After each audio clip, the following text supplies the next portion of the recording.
There are a lot of talking regarding Japan military re-emergence today, but actually Japan has been normalizing its defense policy and upgrading its military capabilities since the end of the Cold War. It is true that we recently noticed an acceleration of this trend, especially in the context of rising tension and friction in East Asia, with a more powerful and assertive China and a North Korea that made a lot of progress on its ballistic and nuclear programs. So that's why the current Japanese Prime Minister Shinzo Abe, who came into power in December 2012, has decided a 5% increase in the defense budget over the next 5 years. And he has also adopted a series of reforms in order to provide its country with a brand new security architecture. The first objective is first for Japan to better protect itself. In front of China, Tokyo wants to ensure its air and maritime superiority.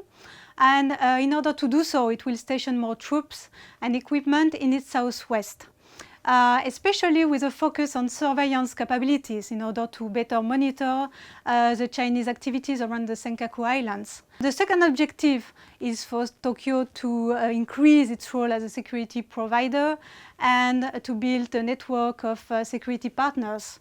And this explains why the Abe government is trying currently to change the interpretation of the pacifist constitution in order to allow its country to use its right of collective self-defense. And this should allow Japan to come to the rescue of its American ally in case of an attack in the region.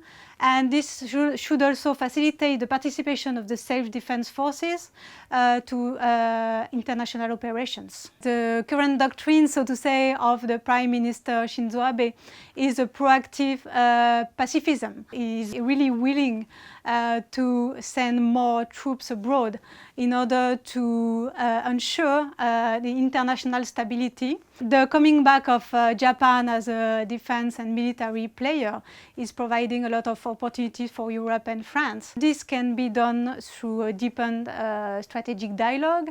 This is already happening with UK and France, for example.